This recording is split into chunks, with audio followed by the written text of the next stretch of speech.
എല്ലാവരും പറയായിരുന്നു എനിക്ക് ആൺകുഞ്ഞായിരിക്കുമെന്ന്.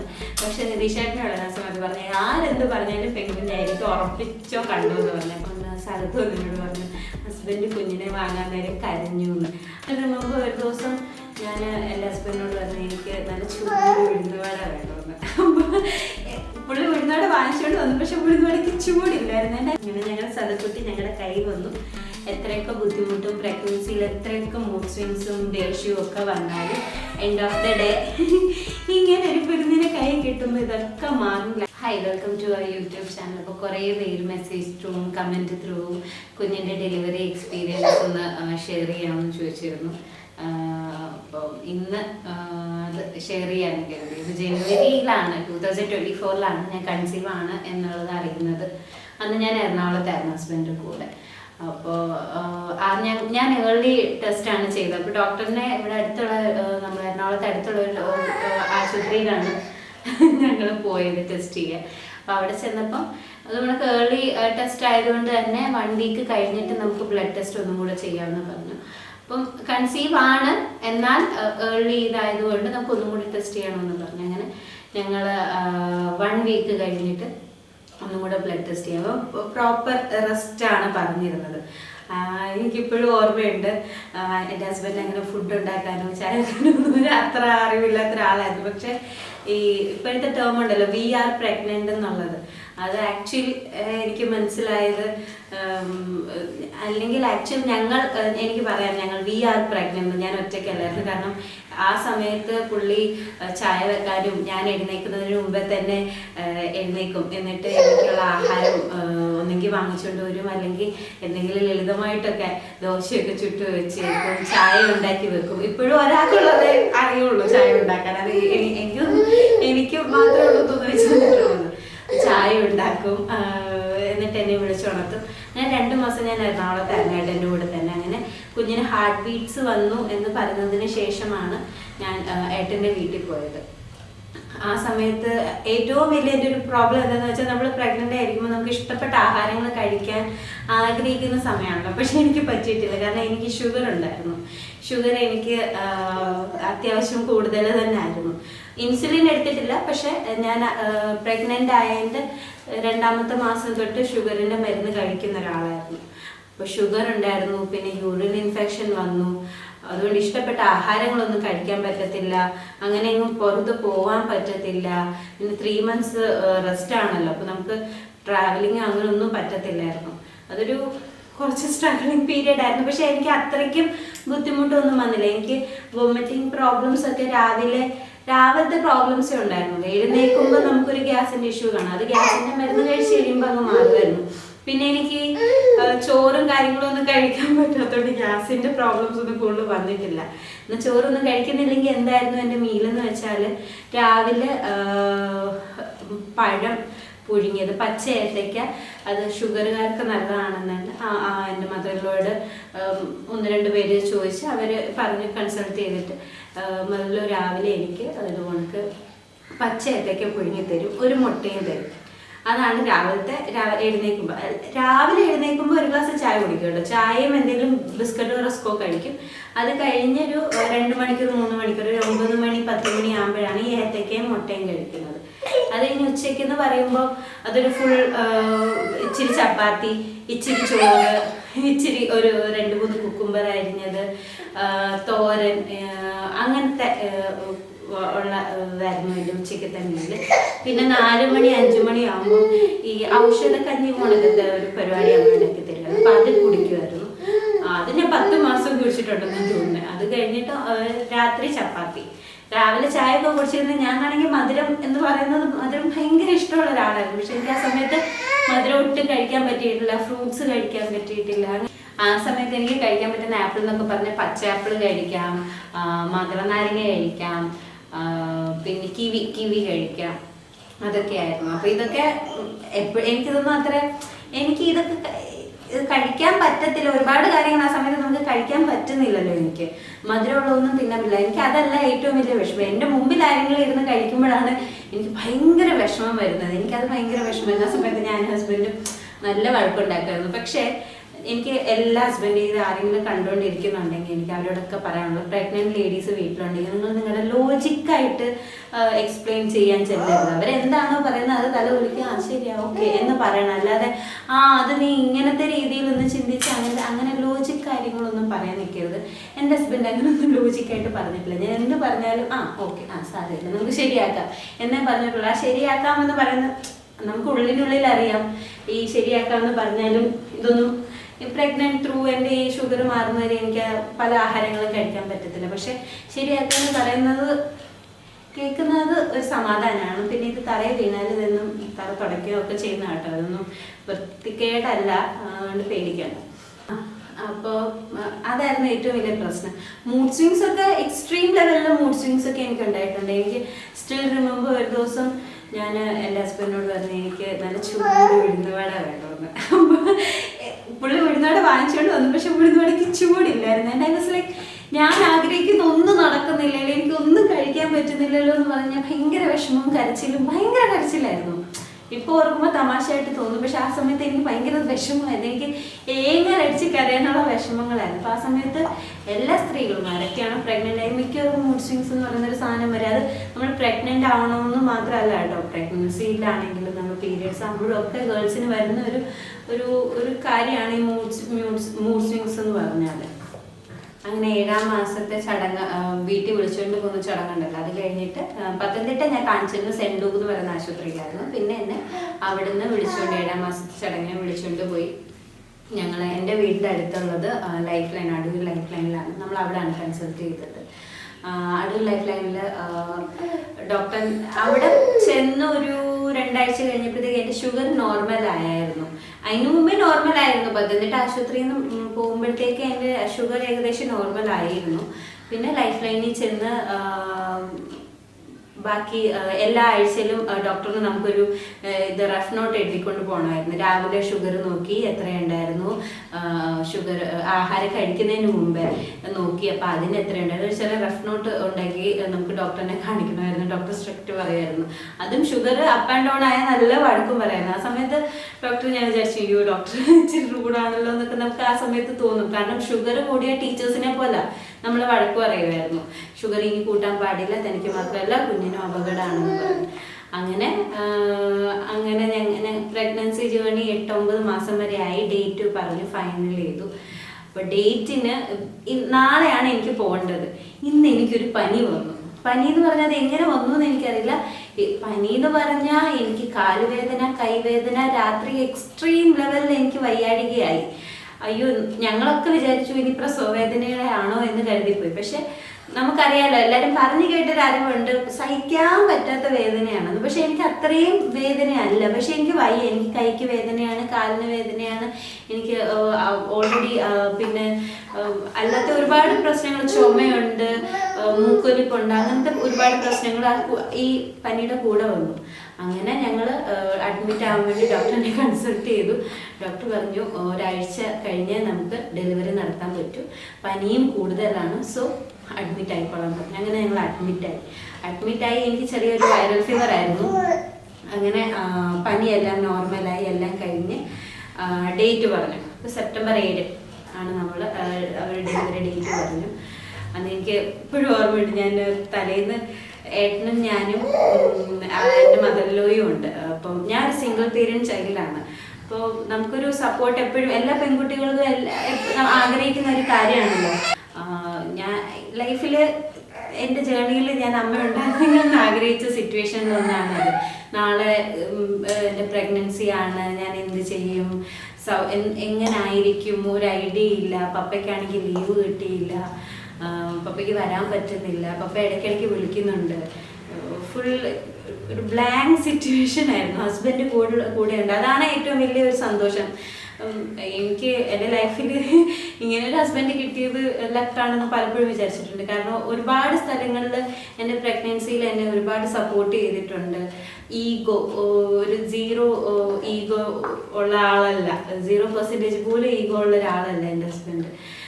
ആ സമയത്ത് ഞാൻ ഒരുപാട് മൂഡ് സ്വിങ്സും ഒരുപാട് ദേഷ്യപ്പെടലും ഒക്കെ ഉണ്ടായിട്ടുണ്ട്. പക്ഷെ അതൊക്കെ ഇതിൻ്റെ ഭാഗമാണെന്ന് മനസ്സിലാക്കി സപ്പോർട്ട് ചെയ്ത് കൂടെ നിന്ന ഒരാളാണ് എൻ്റെ ഹസ്ബൻഡ്.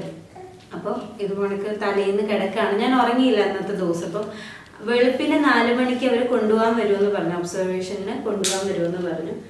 അങ്ങനെ വെളുപ്പിന് 4 മണിയായപ്പോൾ മുടിയൊക്കെ 2 സൈഡിൽ കെട്ടി അവര് ഒരു ഈ നമ്മൾ ഈ കൈയൊക്കെ മുറിയുമ്പോൾ കിട്ടുന്നൊരു ബാൻഡേജ് ഇല്ലേ, അത് തന്നിരുന്നു മുടിയിൽ കെട്ടാൻ.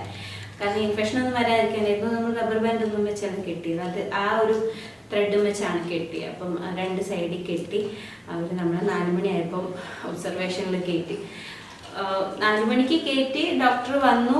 കുറച്ച് കഴിഞ്ഞപ്പോൾ ഡോക്ടർ വന്നു കഴിഞ്ഞിട്ട്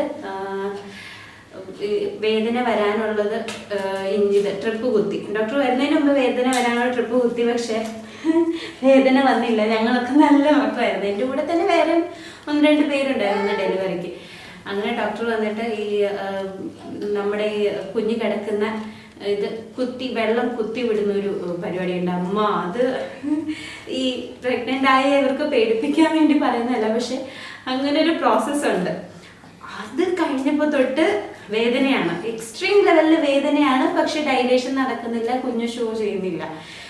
2 ട്രിപ്പൊക്കെ കഴിഞ്ഞു വേദനയുടെ. എനിക്ക് ഒട്ടും പറ്റുന്നില്ല, വേദന സഹിക്കാൻ വയ്യ. അപ്പം എൻ്റെ 2 ബെഡ് മാറി അപ്പുറത്തൊരു കുട്ടി കരഞ്ഞ് അതിൻ്റെ അമ്മയെ കാണണമെന്ന് പറഞ്ഞു. അങ്ങനെ പുറത്തുനിന്ന് അതിൻ്റെ അമ്മയെ കാണിക്കാൻ വിളിച്ചു. എനിക്ക് സത്യം പറഞ്ഞ ആ സമയത്ത് എനിക്ക് ഭയങ്കര വിഷമമായിരുന്നു. കാരണം ഹസ്ബൻഡിനെ ഒബ്സർവേഷനിൽ കയറ്റത്തില്ല എന്ന് പറഞ്ഞു. കാരണം വേറെ സ്ത്രീകളും ഒക്കെ ഉണ്ടല്ലോ. അപ്പം ഹസ്ബൻഡിനെ ഒബ്സർവേഷനിൽ കയറ്റത്തില്ല, പപ്പയൊന്നും ഫോൺ വിളിച്ച് തരത്തില്ല.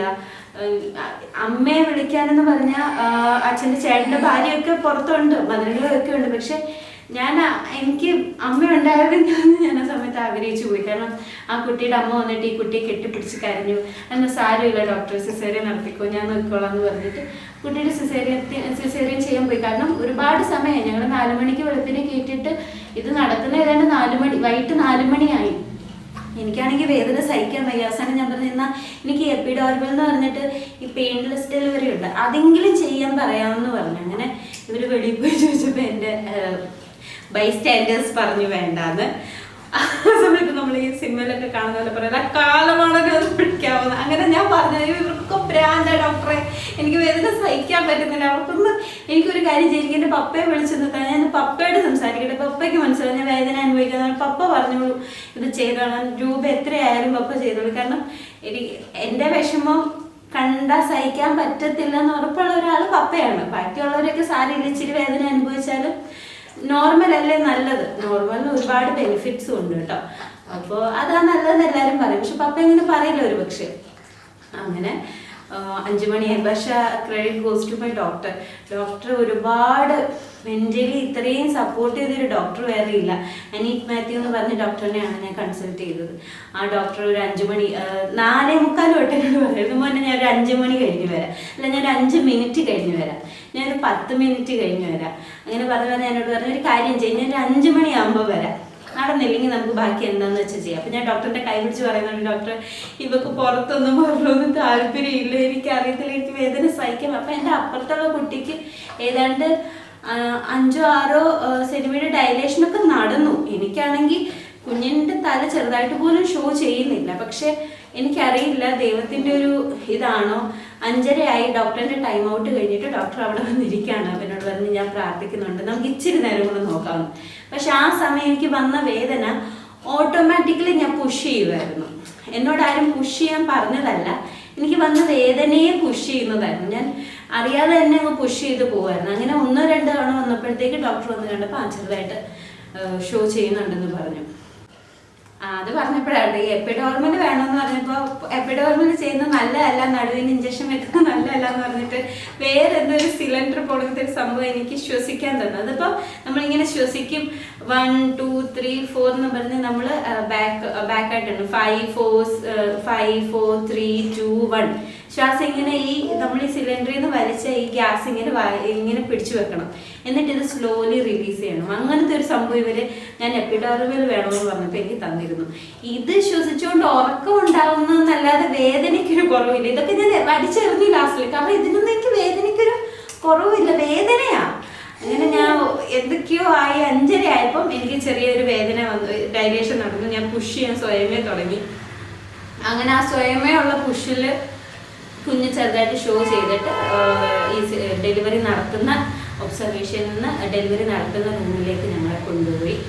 വാക്യൂമും കൂടി ഇട്ടായിരുന്നു എനിക്ക് കുഞ്ഞിനെ എടുത്തത്. കാരണം ഡൈലേഷൻ അത്രയും ഡൈലേഷൻ നടന്നില്ല. പക്ഷെ ഡോക്ടറിന്റെ ഒക്കെ ഒരു സപ്പോർട്ടും ആ സമയത്ത് അവിടെ നിന്നവരുടെ സപ്പോർട്ടൊക്കെ കൊണ്ടാണ് എനിക്ക് ഒന്നും കൂടെ നമുക്ക് ഊർജ്ജം കിട്ടിയത് പുഷ് ചെയ്യാനുള്ളത്. വാക്യൂം ഇട്ടിട്ടാണ് പുറത്തെടുത്ത് കഴിഞ്ഞപ്പം എനിക്ക് ഇത്രയും നേരത്തെ വേദന അനുഭവിച്ചത് കൊണ്ടായിരിക്കും, may be I don't know, എനിക്ക് പെൺകുഞ്ഞാണെന്ന് പറഞ്ഞു. എൻ്റെ ഹസ്ബൻഡിന് ഏറ്റവും ഇഷ്ടം പെൺകുഞ്ഞായിരുന്നു. ആദ്യ സമയം തൊട്ട് എനിക്ക് അത്യാവശ്യം നല്ല വയറുണ്ടായിരുന്നു. എന്താണ് അപ്പൊ എല്ലാരും പറയായിരുന്നു എനിക്ക് ആൺകുഞ്ഞായിരിക്കുമെന്ന്. പക്ഷെ നിതീഷേട്ടനോട് ആ സമയത്ത് പറഞ്ഞു ആരെന്ത് പറഞ്ഞാലും പെൺകുഞ്ഞായിരിക്കും, ഉറപ്പിച്ചോ കണ്ടു എന്ന് പറഞ്ഞു. അപ്പൊ ഡോക്ടർ പറഞ്ഞു പെൺകുഞ്ഞാണ്. അത് കേട്ടപ്പോൾ സന്തോഷം ഉണ്ടായിരുന്നു. പക്ഷെ എനിക്ക് അത്രയും നേരത്തെ വേദന അനുഭവിച്ചത് കൊണ്ടാണോ എനിക്ക് കാണണമെന്നൊന്നും ഞാൻ ആ സമയത്ത് പറഞ്ഞില്ല. പക്ഷെ അങ്ങനെ കുഞ്ഞിനെ എടുത്തുകൊണ്ട് നേഴ്സ് പുറത്ത് കൊണ്ടുപോയി ഹസ്ബൻഡിനെയും എല്ലാവരെയും കാണിച്ചപ്പോൾ നേഴ്സ് അകത്ത് വന്നതിനോട് പറഞ്ഞു ഹസ്ബൻഡ് കുഞ്ഞിനെ വാങ്ങാൻ നേരം കരഞ്ഞു എന്ന്. അത് കേട്ടപ്പോൾ എന്തോ എവിടോ എനിക്ക് എന്താ കുഞ്ഞിനോട് സ്നേഹമാണോ അല്ല ഹസ്ബൻഡിനോടുള്ള സ്നേഹം കൺവേർട്ടായി കുഞ്ഞിനോട് വന്നാണോ എന്തോ ഒരു ആ സമയത്താണ് എനിക്ക് സത്യം പറഞ്ഞാൽ ഭയങ്കര ഒരു ഫീല് കുഞ്ഞിനെ കാണണം എന്ന് ആഗ്രഹിച്ചത്. അങ്ങനെ കുഞ്ഞിനെ കണ്ടപ്പോൾ എനിക്കും വിഷമം വന്നു. എന്തോ ഒരു ഇത്രയും വേദന അനുഭവിച്ചെങ്കിലും ദൈവം ഒരു ബുദ്ധിമുട്ടും ഇല്ലാതെ കുഞ്ഞിനെ തന്നല്ലോ എന്നുള്ളൊരു ഇതായിപ്പോയി. സന്തോഷവും ദുഃഖവും എല്ലാം കൂടെ കലർന്നു. ഇത് നിതീഷേട്ടൻ കുഞ്ഞിനെ റിസീവ് ചെയ്യുന്ന വീഡിയോ ആണ്. അപ്പോൾ എല്ലാവരും ആൺകുഞ്ഞായിരിക്കും എന്ന് പറഞ്ഞപ്പോൾ പെൺകുഞ്ഞാന്ന് പറഞ്ഞ ഒരൊറ്റ ആൾ ഹസ്ബൻഡാണ്. അതുപോലെ തന്നെ നടന്നതിൻ്റെ സന്തോഷമാണ് ഈ കാണുന്നത്. പിന്നെ കുഞ്ഞ് ഹെൽത്തി ബേബി ആയിരുന്നു. കുഞ്ഞിൻ്റെ വെയിറ്റ് വന്നിട്ട് 3,200 ഉണ്ടായിരുന്നു. അങ്ങനെ കുഞ്ഞിനെ NICUയിലേക്ക് മാറ്റി. കാരണം എനിക്ക് ഷുഗർ ഉണ്ടായത് കൊണ്ട് കുഞ്ഞിന് വരുമോ എന്നുള്ളതും പിന്നെ മഞ്ഞപ്പില്ലായിരുന്നു കുഞ്ഞിന്. പക്ഷെ ചെറിയൊരു ശ്വാസമുട്ടലിൻ്റെ പ്രശ്നം കൂടെ ഉണ്ടായിരുന്നു. അങ്ങനെ NICUയിലേക്ക് മാറ്റി. എന്നെ അവിടെ ഇച്ചിരി നേരം കൂടെ. അപ്പം ഈ നോർമലിന് ഒരുപാട് ഗുണങ്ങളിലൊന്ന് നമ്മൾ കുറച്ച് നേരം കിടത്തി കഴിഞ്ഞാൽ നമ്മുടെ റൂമിലേക്ക് തിരിച്ചു വിടും. നമ്മൾ കുറച്ചു നേരം കഴിയുമ്പോൾ സ്വയമേ നടന്നു തുടങ്ങും, വാഷ്റൂമിൽ പോയി തുടങ്ങും, നമ്മൾ സ്വയമേ കുറച്ച് ആഹാരം കഴിക്കും. അതൊക്കെ ചെയ്തിട്ടേ നമ്മളെ ഒബ്സർവേഷനിൽ നിന്ന് വിടത്തുള്ളൂ കേട്ടോ. അതൊക്കെ നോർമലിൻ്റെ ഗുണമാണ്. സിസേറിയൻ്റെ അങ്ങനെയൊന്നും പറ്റില്ല എന്നാണ് ഞാൻ കേട്ടിടത്തോളം എനിക്ക് തോന്നുന്നത്. കാരണം അവർക്കൊരു ബെഡ് നിശ്ചലമായിട്ട് കിടക്കേണ്ടിയൊക്കെ വരും. പിന്നെ യൂറിൻ ബാഗ് അത് ത്രൂ ഔട്ട് എനിക്കൊന്ന് ഇടും. പക്ഷെ എനിക്ക് അങ്ങനത്തെ പ്രശ്നങ്ങളൊന്നും വന്നിട്ടില്ല. ഈ കുഞ്ഞ് ഡെലിവറി കഴിഞ്ഞിട്ട് ഞാൻ അവിടെ കൂടിപ്പോയ ഒരു മണിക്കൂർ 2 മണിക്കൂറും കൂടെ കിടന്ന് കാണും, അത്രേ ഉള്ളൂ. അതിന് മുമ്പ് എനിക്ക് യൂറിൻ പാസ് ചെയ്യാൻ അതൊക്കെ അതിൻ്റെ കൂടെയുള്ള പ്രോസസ്സാണ് കേട്ടോ. യൂറിൻ പാസ് ചെയ്യണം, അതിൽ കഴിഞ്ഞ് കുറച്ച് വെള്ളം കുടിക്കണം, പിന്നെ ഇച്ചിരി കഞ്ഞി കഴിക്കണം. ഇതെല്ലാം കഴിച്ചിട്ട് നമ്മൾ നമ്മുടെ റൂമിലേക്ക് വിടും. അപ്പോൾ റൂമിൽ വിട്ട് കഴിഞ്ഞ് ഈ സ്റ്റിച്ചിൻ്റെ വേദന നമുക്ക് ഇത് ചെയ്യുമല്ലോ, മരവിപ്പിക്കുമല്ലോ. മരവിപ്പിക്ക് കഴിഞ്ഞിട്ടാണ് ഇതിൻ്റെ വേദന വന്നു തുടങ്ങുന്നത്.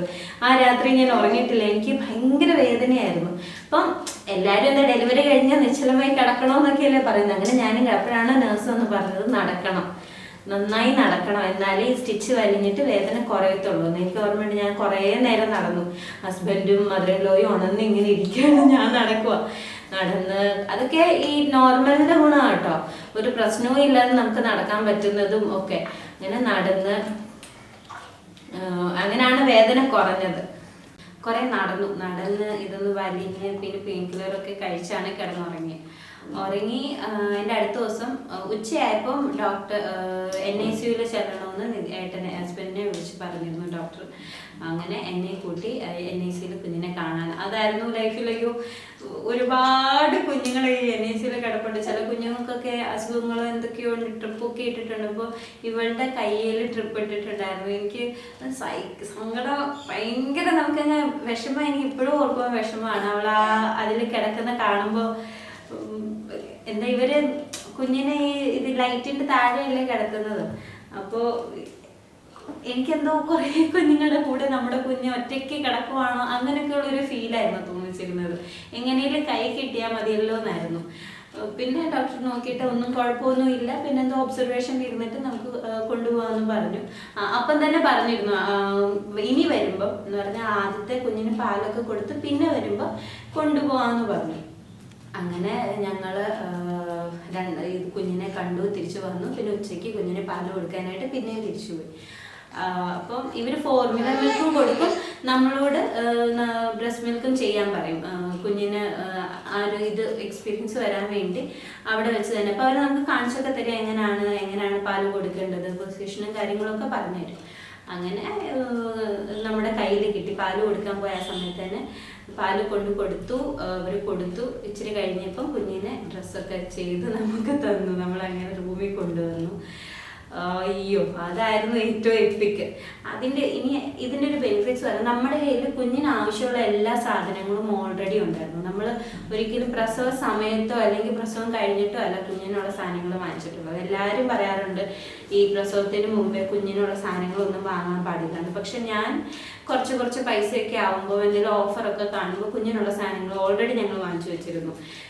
ഒത്തിരി ഞങ്ങൾക്ക് ഈ ബാക്ക് പാക്കിൽ ഒരു കൺഫ്യൂഷനും ഇല്ലായിരുന്നു. ഞാൻ ഒരുപാട് ഈ പ്രഗ്നൻസി കഴിഞ്ഞവരുടെ അടുത്തുനിന്നും എല്ലാവരുടെ അടുത്തുനിന്നും ഒക്കെ ഞാൻ ചോദിക്കായിരുന്നു എന്തൊക്കെയാണ് വേണ്ടിയിരുന്നത്, നിങ്ങൾ എന്തൊക്കെ കൊണ്ടുപോയി എന്നൊക്കെ. അവരിൽ നിന്നൊക്കെ കിട്ടുന്ന ഓരോരോ ടിപ്പുകളും കാര്യങ്ങളും പറഞ്ഞിട്ട് ഞാൻ എൻ്റെ ഒരു ലിസ്റ്റ് തയ്യാറാക്കി. ഓൾറെഡി ഞാൻ 7-ാം മാസം കഴിഞ്ഞപ്പോഴത്തേക്ക് ഞങ്ങൾ സാധനങ്ങൾ വാങ്ങാൻ തുടങ്ങി. 9-ാം മാസം സ്റ്റാർട്ടിങ് ആയപ്പോഴത്തേക്ക് എൻ്റെ ബാഗ് കംപ്ലീറ്റ് പാക്കായിരുന്നു. ഇനി ആശുപത്രിയിൽ പോയാൽ മതി എന്നുള്ളത്. അതുകൊണ്ട് തന്നെ ഇവള് വന്നപ്പം നമുക്കുള്ള സ്വാഡൽസ് ആണെങ്കിലും അല്ലെങ്കിൽ ഇവിടെ കിടത്താനുള്ള ബെഡ് ആണെങ്കിലും ഓൾറെഡി നമ്മുടെ കയ്യിൽ ഇതെല്ലാം അവൈലബിൾ ആയിരുന്നു. അതിന് വേണ്ടി ഓടാനോ ഒന്നും പോയിട്ടുമില്ല. പ്ലസ് ഒരു ബെനിഫിറ്റ് എന്താണെന്ന് വെച്ചാൽ ഇതെല്ലാം ഓൾറെഡി ക്ലീനും ആയിരുന്നു. നമ്മളിതെല്ലാം കഴുകി വെയിലത്തിട്ട് ഉണക്കി എടുത്തതാണ്. ചിലർക്ക് മുണ്ട് മാത്രമാണ് ഉപയോഗിച്ച മുണ്ട് കീറി എടുക്കുന്നത്. എനിക്ക് അത്രയും മുണ്ടിൻ്റെ ആവശ്യം വന്നിട്ടില്ല. കാരണം ഇവിടെ അത് കഴിഞ്ഞിട്ടാണ് നമ്മൾ ഡൈപ്പറാണ് കൂടി യൂസ് ചെയ്തത്. മുണ്ട് അങ്ങനെ ഉപയോഗിച്ചിട്ടില്ല. ആശുപത്രിയിലും അങ്ങനെ മുണ്ടിൻ്റെ ഒരു ആവശ്യം എനിക്ക് വന്നിട്ടില്ല. എന്നാലും നമ്മൾ അതും കരുതിയിരുന്നു. പക്ഷെ ബാക്കി എല്ലാം ഈ പ്രഗ്നൻസി പാഡ് തൊട്ട് എല്ലാം നമ്മൾ ഓൾറെഡി റെഡിയാക്കി വെച്ചുകൊണ്ട് ഓടേണ്ട ആവശ്യമൊന്നും വന്നിട്ടില്ല. എല്ലാം നമ്മുടെ കയ്യിലുണ്ടായിരുന്നു. അത് ഒരു നല്ല കാര്യം കൂടെ കേട്ടോ. കുറേ പേര് ആവശ്യമില്ലാത്ത കാര്യങ്ങളും, ഞാനാണെങ്കിലും കുറേ ആവശ്യമില്ലാത്ത കാര്യങ്ങളും പാക്ക് ചെയ്തിരുന്നു. അതിൻ്റെ ഒരു സെപ്പറേറ്റ് വീഡിയോ വേണം എന്ന് ആഗ്രഹം ഉണ്ടെങ്കിൽ കമൻറ്റ് ചെയ്ത് ഞാൻ എന്തൊക്കെ ഇമ്പോർട്ടൻ്റ് ആയിട്ട് എടുക്കണ്ടേ എന്നുള്ളത് ഒരു വീഡിയോ ആക്കി നമുക്ക് പറയാം. അപ്പം അങ്ങനെ കുഞ്ഞിനെ കൈ കിട്ടി. അന്ന് രാത്രി ഇവൾ ഉറങ്ങിയില്ല. അന്ന് രാത്രിയിലല്ല, കുഞ്ഞുങ്ങൾ ജനിച്ചൊരു 3 മാസം വരെ ഉറങ്ങില്ല. അവർക്ക് രാത്രിയും പകലും എന്നുള്ളതിൻ്റെ അവർക്കത് മനസ്സിലാവണം. അപ്പം നമ്മൾ രാത്രി ഉറങ്ങാൻ കിടക്കാൻ നേരം മാക്സിമം ലൈറ്റ് ഓഫ് ചെയ്യുക, ഡിം ലൈറ്റ് ഇടാവുള്ളൂ. പകൽ അവർ എത്ര ഉറങ്ങുവാണെങ്കിലും ലൈറ്റൊക്കെ ഓഫ് ചെയ്ത് ഉറക്കാതിരിക്കുക. വെട്ടത്തിൽ തന്നെ അവർ ഉറങ്ങണം. കാരണം അവർക്ക് രാത്രിയും പകലും മനസ്സിലാക്കണം. 3 മാസം വരെ ഉള്ളായിരുന്ന പ്രശ്നം. അത് കഴിഞ്ഞ് ഇവള് ഉറങ്ങും. കാരണം നമ്മളങ്ങനെ പകല് കൂടുതൽ ഓർക്കാൻ നമ്മുടെ കയ്യിലല്ല ഇത്. ഇവർ ഉറങ്ങും. ആദ്യത്തെ 1 മാസം 2 മാസമൊക്കെ ഇവർ പകല് കിടന്നുറങ്ങും. അത് നോർമലാണ്. അത് കഴിഞ്ഞിട്ട് പിന്നെ നമ്മൾ അത്യാവശ്യം ഇവരെ എൻഗേജ്ഡ് ആക്കി ഇരുത്താൻ നോക്കുക. അങ്ങനെ കുഞ്ഞിന് എനിക്ക് നോർമൽ ആയതുകൊണ്ട് തന്നെ എൻ്റെ ഇന്ന് ഡെലിവറി ആയിരുന്നു. ഒരു ദിവസം കഴിഞ്ഞതിൻ്റെ അടുത്ത ദിവസം എന്നെ ഡിസ്ചാർജ് ചെയ്തു. പക്ഷെ ഇവൾ NICU കിടന്നത് കൊണ്ട് ഒരു ദിവസം എക്സ്ട്രാ നമുക്ക് അവിടെ നിൽക്കേണ്ടി വന്നു. അങ്ങനെ മൊത്തം ഒരു ഡെലിവറി കഴിഞ്ഞിട്ടൊരു 3-4 ദിവസം നിന്ന് കാണും. അതിൽ കൂടുതൽ നിന്നിട്ടില്ല. നമുക്ക് പിന്നെ ഇൻഷുറൻസ് ഉണ്ടായിരുന്നു. അതുകൊണ്ട് എക്സ്പെൻസും നമ്മളുടെ ഓൾറെഡി നമ്മളതൊക്കെ പ്ലാൻഡ് ആയിരുന്നു. ഇതൊക്കെ നമ്മൾ ഓൾറെഡി കുഞ്ഞിൻ്റെ ബാക്ക് പാക്ക് ആണെങ്കിലും കുഞ്ഞിനുള്ള ഡ്രസ്സാണെങ്കിലും നമുക്ക് ആശുപത്രിയിലുള്ളതിൻ്റെ ഒക്കെ നമ്മൾക്ക് ഓൾറെഡി ഒരു ഐഡിയ ഉണ്ടായിരുന്നു. നമ്മൾ അതിനുള്ള പൈസയും ഇൻഷുറൻസും കാര്യങ്ങളും എല്ലാം ഇവരോട് സംസാരിച്ചിട്ട് റെഡിയാക്കി വെച്ചിട്ടുണ്ടായിരുന്നു. അങ്ങനെ ആ ഒരു ബുദ്ധിമുട്ടും വന്നിട്ടില്ല. അങ്ങനെ തിരിച്ച് വീട്ടിൽ വന്നു. അത് കഴിഞ്ഞിട്ട് പ്രസവ ശുശ്രൂഷ എന്ന് പറഞ്ഞിട്ട് നമ്മൾ ഏത് കോട്ടയ്ക്കൽ ആയുർവേദശാലയിൽ നിന്ന് പ്രസവ ശുശ്രൂഷ എന്ന് പറഞ്ഞിട്ട് നമ്മൾ അവരോട് പറഞ്ഞ് അവരത് കിറ്റായിട്ട് തരുമല്ലോ. അങ്ങനെ അത് വാങ്ങി കഷായവും ലേഹ്യവും ഒക്കെ കുടിച്ച്. ഇതൊക്കെ നല്ലതാണ്. ഡോക്ടറിനോടും കൂടെ ചോദിച്ചോട്ടെ. കാരണം കൂടുതൽ ഹെൽത്തി ആയ ആൾക്കാർക്ക് അത് ആവശ്യമുണ്ടോ എന്നുള്ളത് എനിക്ക്, കാരണം അത്ര ഹെൽത്തി അല്ലെങ്കിൽ നിങ്ങളത് യൂസ് ചെയ്യണം. ഞാൻ അത്ര ഒന്നും ലേഹ്യം ഫുള്ളൊന്നും കഴിച്ചിട്ടില്ല. ഞാൻ അത്ര ഫുൾ ലേഹ്യം അല്ലെങ്കിൽ കഷായം ഒന്നും ഫുള്ളൊന്നും യൂസ് ചെയ്തില്ല. പക്ഷേ അങ്ങനെ കഷായം കഴിച്ചു, ലേഹ്യവും കഷായം. പക്ഷെ ഇത് എനിക്കൊന്ന് ചിലര് അത്യാവശ്യം നല്ല ഹെൽത്തി ആയ ആൾക്കാർ ഇത് കഴിക്കുമ്പോൾ ഒന്നും കൂടെ കയറി വണ്ണം വെക്കുമെന്ന് പറയാറുണ്ട്. ഞാനിത് ഫുൾ കഴിച്ചിട്ടില്ല. ലേഹ്യമൊന്നും ഞാൻ ഫുൾ കഴിച്ചിട്ടില്ല. ഞാൻ കുറച്ചേ കഴിച്ചിട്ടുള്ളൂ. അപ്പൊ അതുകൊണ്ട് എനിക്ക് കുഴപ്പം, ആവശ്യത്തിനേ കഴിച്ചിട്ടുള്ളൂ. ഓക്കെ, നമ്മൾ പറഞ്ഞ് ചെയ്യിപ്പിക്കുന്നവരുണ്ട്. അപ്പോൾ ആവശ്യത്തിനുള്ള ക്വാണ്ടിറ്റിയിലേ പറഞ്ഞ് ചെയ്യിപ്പിക്കാവുള്ളൂ. കാരണം ചിലർക്ക് ഇത് കഴിച്ചാൽ നന്നായിട്ട് വണ്ണം വെക്കും. പിന്നെ ആ വണ്ണം പോകത്തില്ല ചിലരുടെ. അങ്ങനെ ലേഹ്യം കഴിച്ചു. പിന്നെ എനിക്ക് കുളിപ്പിക്കാൻ അതാണ് ഈ ലേഹ്യമൊക്കെ എനിക്ക് തോന്നിയിട്ടുള്ളത്. ലേഹ്യം ഒന്നും കഴിച്ചില്ലെങ്കിലും അത്യാവശ്യമായിട്ട് നമുക്ക് ആഫ്റ്റർ ഡെലിവറി നമ്മൾ എണ്ണയൊക്കെ തേച്ച് മസാജ് ചെയ്ത് കുളിപ്പിക്കാൻ ഒരാളെ നിർബന്ധമായിട്ടും അറിയാവുന്ന എക്സ്പീരിയൻസ്ഡ് ആയ ഒരു അമ്മയെ വിളിക്കണം. ഈ പണ്ടത്തെ കണക്ക് തിളച്ച വെള്ളം ദേഹത്ത് കോരി ഒഴിക്കുന്ന പരിപാടിയല്ല, പക്ഷെ മസാജ് അയ്യോ അത് ഭയങ്കര റിലീഫാണ്. ആ സമയത്ത് കുളിപ്പിച്ച് കഴിഞ്ഞ് പിന്നെ എന്ത് സുഖമാണെന്നറിയാമോ, നമ്മുടെ ദേഹം എല്ലാം കൂടെ എണ്ണയൊക്കെ തേച്ച് കുളിപ്പിച്ച് ചൂടുവെള്ളത്തിൽ, ഇളം ചൂടുവെള്ളമാണ് ഇവര് അങ്ങനെ ഈ എക്സ്പീരിയൻസ്ഡ് ആയ ആൾക്കാർ, എനിക്ക് പൊള്ളുവോ അങ്ങനെ ഒന്നും ചെയ്തിട്ടോ ഒന്നുമില്ല. അപ്പം അത് മസ്റ്റാട്ടോ, അത് വേണം. പിന്നെ കുഞ്ഞിനെയും കുളിപ്പിക്കണം. ഇത് പണ്ടത്തെ പോലെ ഹാർഷ് രീതിയിലൊന്നും കുളിപ്പിക്കരുത്, പക്ഷെ എന്നാലും എണ്ണയൊക്കെ തേച്ച് മസാജ് ചെയ്ത് നമ്മൾ 28 ദിവസം വരെ കുളിപ്പിച്ചുള്ളൂ കേട്ടോ. അത് കഴിഞ്ഞ് പിന്നെ നമ്മൾ തന്നെയാണ് നമ്മുടെ വീട്ടിലാണ് കുളിപ്പിച്ചതും ഒക്കെ. പിന്നെ 28 കെട്ടിന് സദാ എന്നാണ് നമ്മൾ പേര് തീരുമാനിച്ചത്. നമ്മൾ ആശുപത്രി ഡെലിവറിക്ക് മുമ്പേ തീരുമാനിച്ചതാണ്. അവിടെ വെച്ച് തന്നെ നമുക്ക് ബർത്ത് സർട്ടിഫിക്കറ്റിൽ നമ്മളതൊക്കെ എഴുതി ഫില്ല് ചെയ്ത് കൊടുക്കണം. നമ്മൾ വീട്ടിൽ വന്നിട്ടല്ല, അപ്പം തന്നെ നമ്മൾ പേര്, അതിന് മുമ്പേ നമ്മൾ പേര് കൺഫേം ചെയ്തുകൊണ്ട് അപ്പം തന്നെ നമ്മൾ ഫില്ല് ചെയ്ത് കാര്യങ്ങളൊക്കെ കൊടുക്കുമായിരുന്നു. സദാ എൻ പിള്ളേ എന്നാണ് സദയുടെ ഫുൾ നെയിം. സദാ എന്ന് കുറെ പേര് ചോദിച്ചിട്ടുണ്ട് എന്താ സദാ. എൻ്റെ ഒരു മനസ്സിൽ സദാ എപ്പോഴും എൻ്റെ കൂടെ ഉള്ള ആളെന്നുള്ളതായിരുന്നു. എൻ്റെ കൂടെ എപ്പോഴും ചേർന്ന് കൂടെ നിൽക്കുന്ന ഒരാൾ സദാ. അല്ലേ സദാ? സദാ അങ്ങനെയാണ് സദാന്ന് ഞങ്ങൾ പേര് തീരുമാനിച്ചത്. 28 കെട്ട്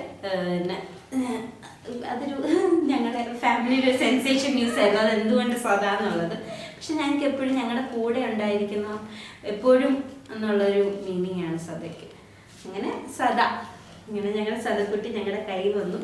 എത്രയൊക്കെ ബുദ്ധിമുട്ടും പ്രഗ്നൻസിയിൽ എത്രയൊക്കെ മൂഡ് സ്വിങ്സും ദേഷ്യവും ഒക്കെ വന്നാലും എൻഡ് ഓഫ് ദ ഡേ ഇങ്ങനെ ഒരു കുരുന്നിനെ കൈ കിട്ടുമ്പോൾ ഇതൊക്കെ മാറും. ലൈഫ് എക്സ്ട്രീംലി ചേഞ്ച് ആവും. ഈ ദേഷ്യം, ചിലർ പറയും ചില പെൺകുട്ടികൾക്ക് ഭയങ്കര ദേഷ്യമാണ്, വാശിയാണ്. അതിൽപ്പെട്ട ഒരാളാണ് ഞാൻ. പക്ഷെ ഇപ്പം അതൊന്നും ഇല്ല.